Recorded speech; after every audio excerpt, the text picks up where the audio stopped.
Masih Oh sholat iya. mungkin Saya juga baru habis sholat, baru nyampe rumah. Pak. Tadi saya mau online dari kampus, tapi di Jogja mau hujan gitu, jadi saya pulang cepet-cepet aja. Di sana Mbak Nisa, nggak sering hujan juga nggak di NTT? Kita kasih judul hari ini adalah pemanfaatan database SNP gitu ya, yang sempat kita bahas ya beberapa waktu yang lalu ya. eh, Bagaimana sih gitu ya pemanfaatan SNP itu untuk sumber penelitian gitu ya. Jadi barangkali nanti teman-teman juga sebenarnya berpotensi untuk memanfaatkan SNP ini ya berkaitan dengan penyakit yang teman-teman angkat dalam tesisnya ya. Baik, ketika kita berbicara masalah SNP memang kita tidak luput berbicara tentang kemajuan di bidang genetik gitu ya. Jadi berbicara dengan SNP atau dalam bahasa saintifiknya biasanya kita sinonimkan dengan istilah variasi gen gitu ya.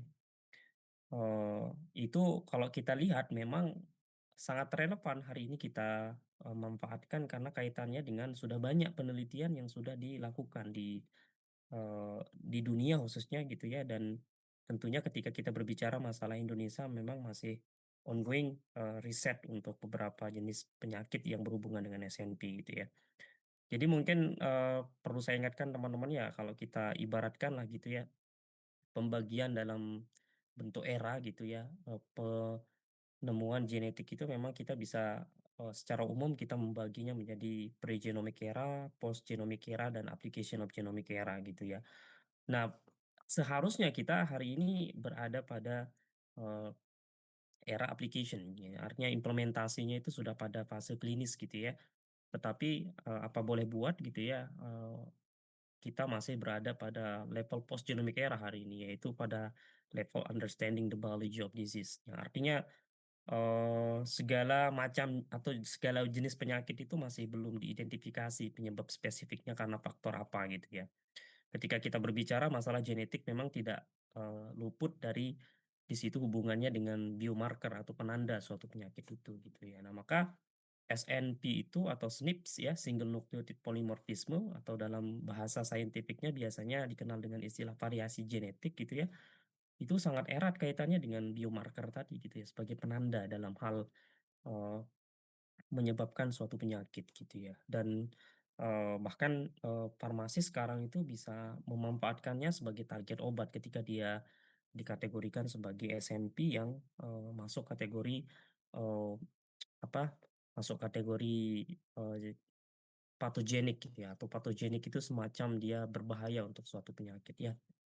Nah, berbicara masalah SNP tadi itu memang kita berbicara masalah DNA teman-teman ya, di mana kemudian DNA itu memang kontennya gitu ya, atau isinya gitu ya. Secara sederhana kita bisa menyederhanakannya sebagai kode-kode di dalamnya yang kita sebut dengan eh, nitrogen basa ya. Adenin yang selalu berikatan dengan timin, kemudian guanin yang selalu berikatan dengan sitosin. Gimana kalau kemudian boleh diibaratkan gitu ya, kode huruf DNA dalam setiap tubuh kita itu jumlahnya sekitar 3,2 miliar pasang atau sekitar 6,4 miliar huruf gitu ya. Nah, jadi bisa dibayangkan gitu ya dalam tubuh kita gitu ya terdiri dari 6,4 miliar huruf itu gitu ya.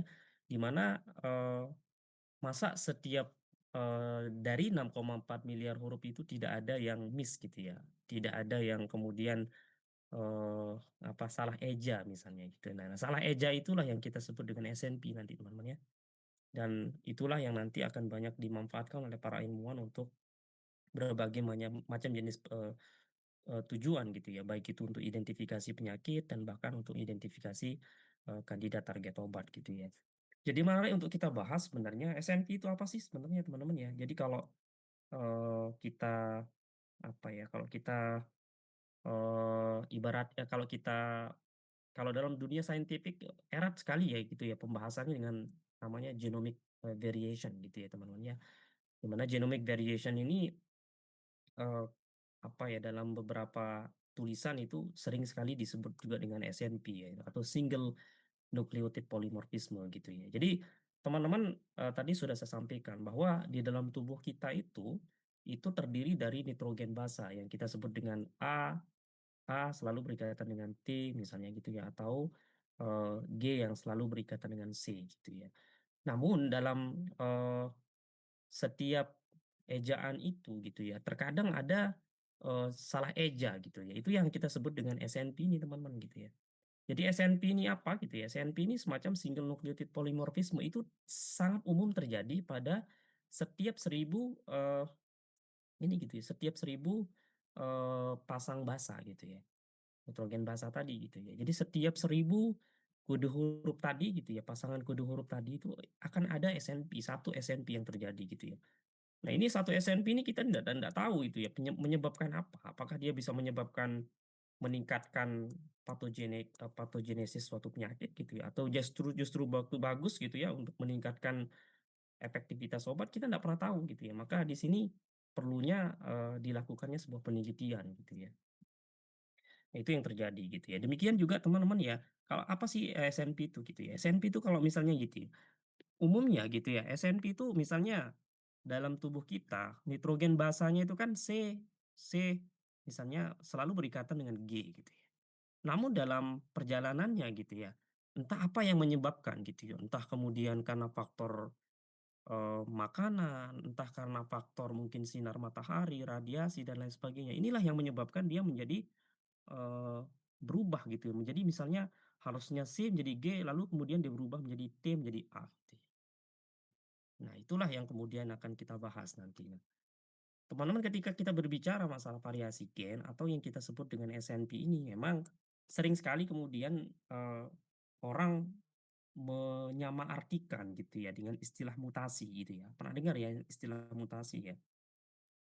Kalau mutasi itu sebenarnya adalah lebih ke arah patogenik gitu ya, atau lebih ke arah, konotasinya negatif gitu ya. Ketika kita berbicara masalah mutasi misalnya, maka genetik tersebut kemudian memiliki implikasi ke arah, menyebabkan suatu penyakit gitu ya. Konotasinya negatif. Tetapi ketika kita berbicara masalah SNP atau variasi genetik itu, belum tentu dia bisa menyebabkan suatu penyakit gitu ya. Jadi varies faktor gitu yang kemudian kita bisa akan, pertimbangkan gitu ya dalam hal perbedaan antara SNP atau genomic variations dengan mutasi itu sendiri gitu ya. Semoga bisa dipahami ya teman-teman ya, sampai di sini ya, kira-kira bisa dipahami ya?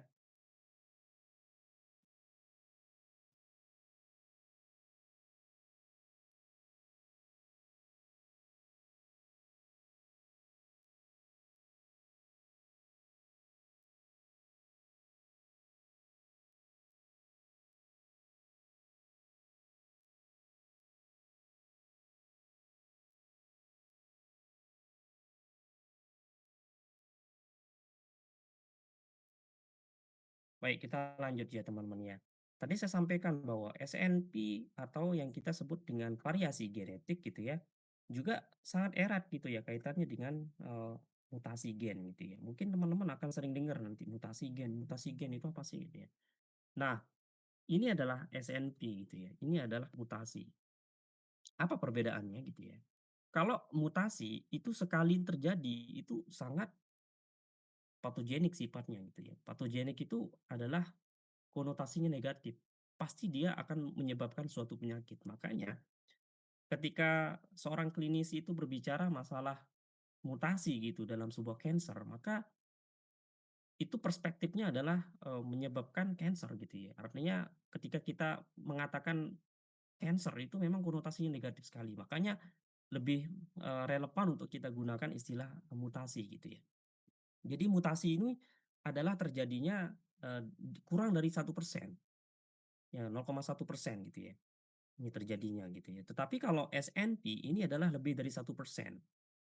Dari mana nanti kita ketahui? Nah, ini bisa kita lihat nanti dari database-nya, baik itu dari Haplorek, kita bisa lihat dari Ensembl nanti yang akan saya tampilkan, teman ya. Jadi ini ya, SNP ini adalah terjadinya lebih dari 1% gitu ya. Umum terjadi gitu ya. Kan saya nggak bisa mengatakan bahwa Andisa misalnya, Mbak Anissa misalnya, suka dengan kopi pahit gitu ya. Masa saya mengatakan itu negatif gitu ya, belum tentu kan.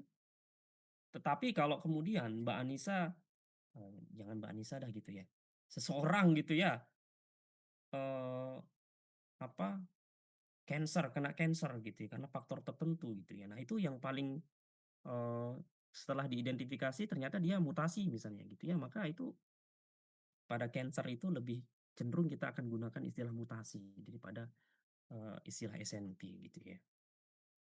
Itu ya teman-teman ya, semoga bisa dipahami ya.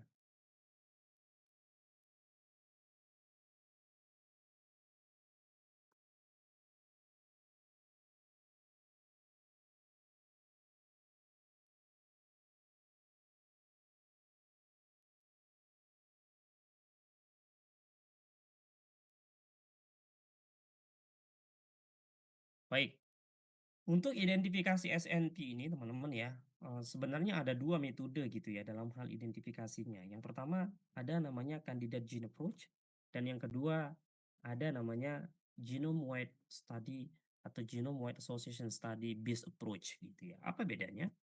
Kalau genome candidate gene approach ini adalah identifikasi SNP dalam jumlah kecil. Biasanya itu adalah jumlahnya 1, 2, 3, 4, 5 lah gitu ya. Tetapi kalau kita berbicara masalah genome wide study approach gitu ya, itu dia bisa lebih dalam satu paralel gitu, satu kali identifikasi dia bisa identifikasi SNP lebih dari 100.000 SNP. Nah kebetulan karena tadi ya sekitar 6,4 miliar huruf gitu ya dan terjadi dalam 1.000 SNP itu ada satu SNP gitu ya, maka kalau kita kumulatifkan, bisa lebih dari 1 juta SNP yang ada dalam setiap tubuh kita gitu ya. Maka di situ untuk memudahkan, yang biasanya sekarang ada teknologi namanya genome wide study approach gitu ya. Jadi identifikasinya dalam skala besar gitu ya dan dalam jumlah yang cukup banyak gitu ya, kita bisa identifikasi secara langsung teman-teman ya. Biasanya dicirikan nanti kalau genome wide association study approach ini dia biasanya menggunakan p value yang agak, cukup besar teman-teman ya, yaitu p value-nya kurang dari 5 kali 10 pangkat minus 8 gitu ya. Sedangkan yang, yang candidate gene approach ini cukup menggunakan p value kurang dari 0,05 gitu ya dalam hal statistiknya gitu teman-teman ya. Makanya dalam hal genetik gitu ya, dalam hal studi genetik teman-teman nanti akan sangat banyak melihat paper-paper yang kemudian dia menggunakan p value yang sangat kecil yaitu 0,000005 atau 5 kali 10 pangkat minus 8 gitu ya. Karena satu paralel itu, satu kali identifikasi itu dalam jumlah yang cukup besar gitu ya. Nah, dalam hal SNP itu teman-teman ya, kan tadi saya sudah berbicara gitu ya, bahwa, kita nggak tahu gitu ya SNP itu dia bisa menyebabkan apa gitu ya. Apakah dia bisa menyebabkan penyakit gitu ya, atau dia bisa menyebabkan, justru menyebabkan suatu hal yang positif, kita nggak tahu gitu ya. Maka di sini para ilmuwan itu, membuat, banyak sekali database yang kemudian, bisa kita manfaatkan untuk melihat apakah SNP tertentu itu ya, cenderung dia bisa menyebabkan, ke arah konotasi negatif gitu ya, atau justru sebaliknya gitu ya. Maka dibuatlah teori yang namanya substitutions, insertions, ada deletions gitu ya.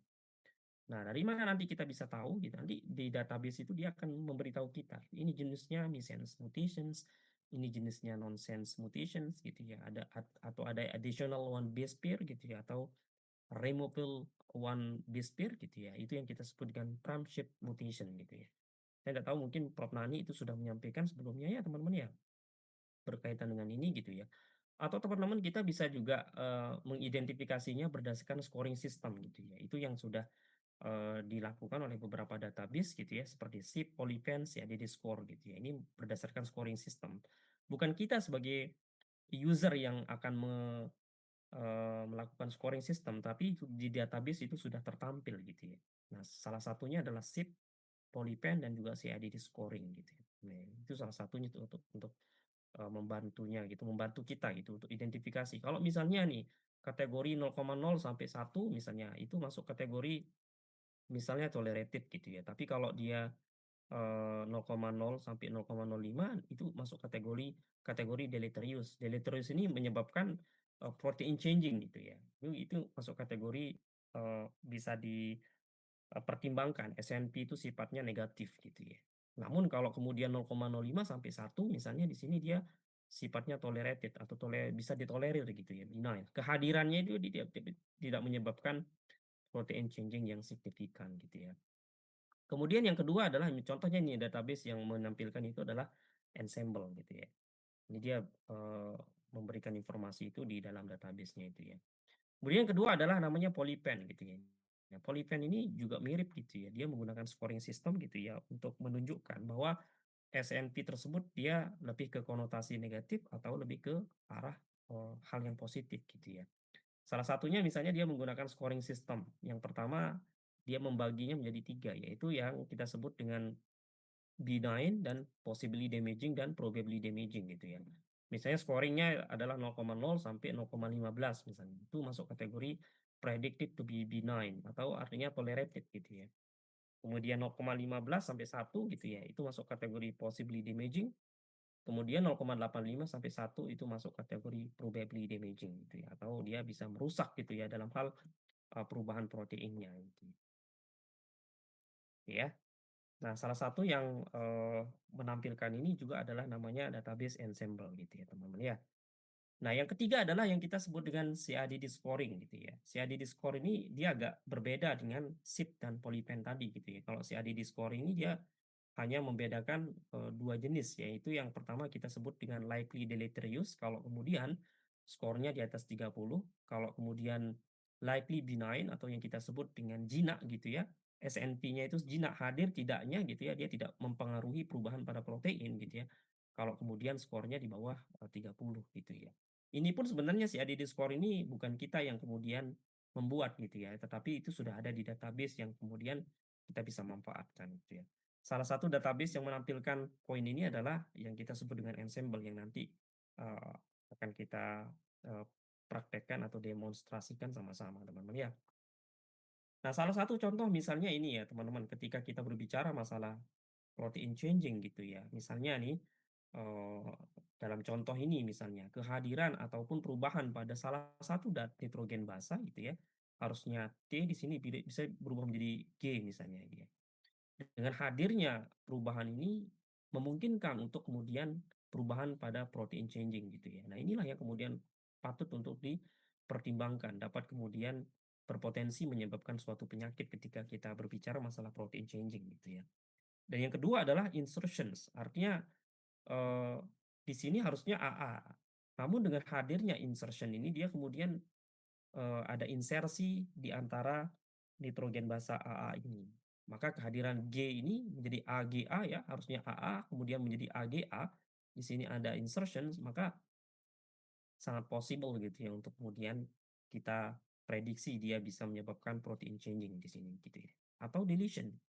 Deletion itu semacam removal one nitrogen base pair gitu ya yang kemudian, dapat merubah gitu ya dari hasilnya dari ACTG gitu ya kemudian, eee, dia berubah menjadi ACG gitu ya. Maka di sini adalah patut untuk kita curigai ke arah protein changing gitu ya, teman-teman ya.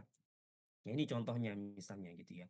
Ketika kita berbicara masalah normal gitu ya perubahan pada TTC misalnya, menjadi ya bisa lihat ya TTC di sini dia bisa berubah menjadi, ketika dia tertranskripsi gitu ya, menjadi mRNA, dia kemudian berubah dia tetap menjadi TTC, kemudian dia akan menghasilkan protein jenis lisin misalnya gitu ya. Kalau silent mutation gimana, Pak? Silent mutation misalnya gitu ya. Ketika dia TTT, kemudian ketika dia terjadi transkripsi gitu ya, maka terjadi perubahan menjadi AAA. Namun, kehadiran AAA ini dia tidak kemudian menyebabkan perubahan pada level protein gitu ya. Maka lisin masih masih sama dengan ini gitu ya, masih sama dengan, yang normal ini gitu ya. Maka that's fine gitu ya, tidak akan, ada, kecurigaan untuk terjadi perubahan pada level penyakit nantinya yang sifatnya fenotip, yang sifatnya tampak gitu ya. Kemudian yang pertama yang di sini adalah yang mulai terjadinya, perubahan yang cukup signifikan yaitu missense mutation ini. Missense mutation. Harusnya TCC ketika transkripsi gitu ya, dia berubah menjadi AGG gitu ya. Nah, perubahan inilah kemudian dia bisa menyebabkan perubahan sampai level arginin gitu ya, yang tadinya harusnya lisin gitu ya. Demikian juga dengan nonsense gitu ya, bahkan dia bisa stop di sini gitu ya, dia tidak membentuk suatu protein changing gitu ya. Atau insertions gitu, dengan hadirnya insersi A di sini dia bisa merubah lisin menjadi glisin misalnya, ataupun ini deletion, tidak terbentuk gitu ya. Maka di sini perlu, kita, diskusi lebih lanjut gitu, kira-kira ini apa, menyebabkan apa kalau terjadi perubahan ini. Ya inilah yang kemudian sifatnya tampak nanti ini tentunya perlu penelitian lebih lanjut lagi sebenarnya gitu ya. Semoga bisa dipahami ya teman-teman ya.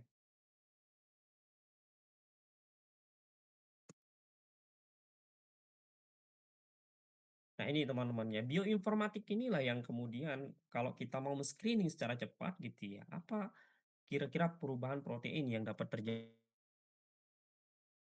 pada eh, perubahan pada level SNP tadi, nitrogen basa tadi, itulah yang kemudian dapat kita manfaatkan dengan menggunakan bioinformatik ini gitu ya.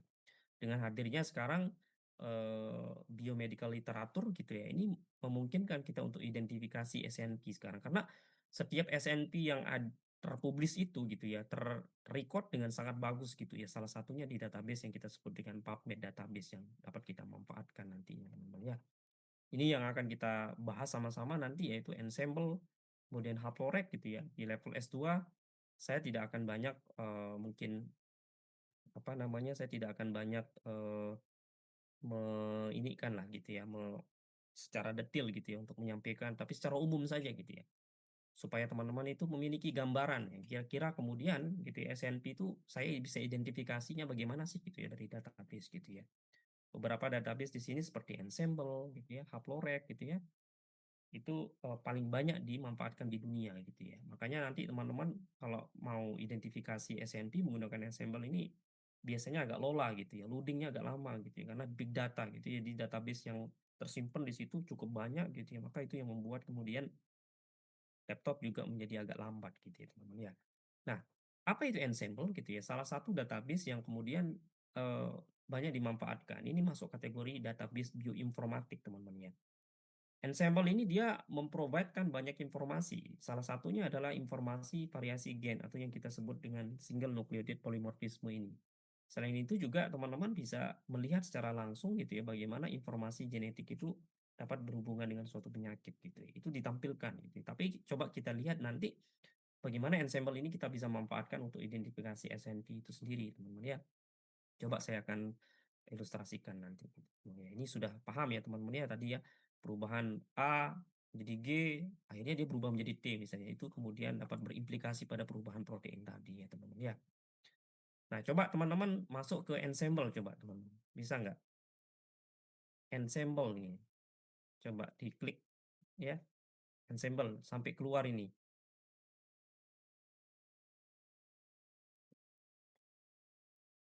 Pelan-pelan ya. Saya nggak akan sebelum teman-teman semua bisa nanti saya pelan-pelan aja.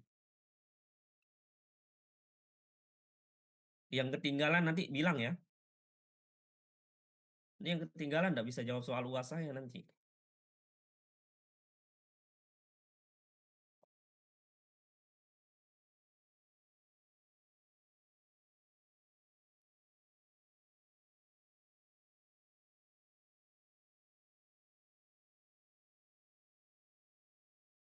Bisa ya, kira-kira ya. Saya Sudah. nggak tahu teman-teman ngikutin apa enggak gitu ya. Nggak buka kamera itu saya juga bingung harus gimana gitu loh. Bisa, Pak. Lanjut. Bisa kebuka, lanjut Pak. Yang lain sudah belum? Sudah. Oh, hanya segelintir aja yang bisa nanti.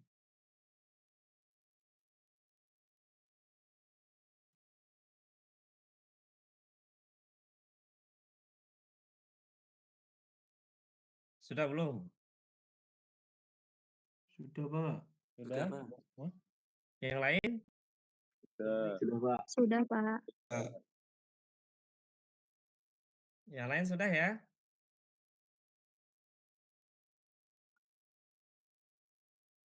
Apa perlu saya absen ya? Mbak Agna sudah belum? Mas Ahmad? Sudah, Pak. Mbak Ananda sudah? Sudah, Pak. Mbak Ani? Sudah, Pak. Mbak Asti? Tidak, Mas Pak. Tiara? Tidak, Pak. Mbak Aulia? Sudah, Pak. Mas Baskara? Sudah, Pak. Mbak Desi sudah ya? Mbak Desi, 9. Mbak Desi Rahmadani, Mbak Dewi,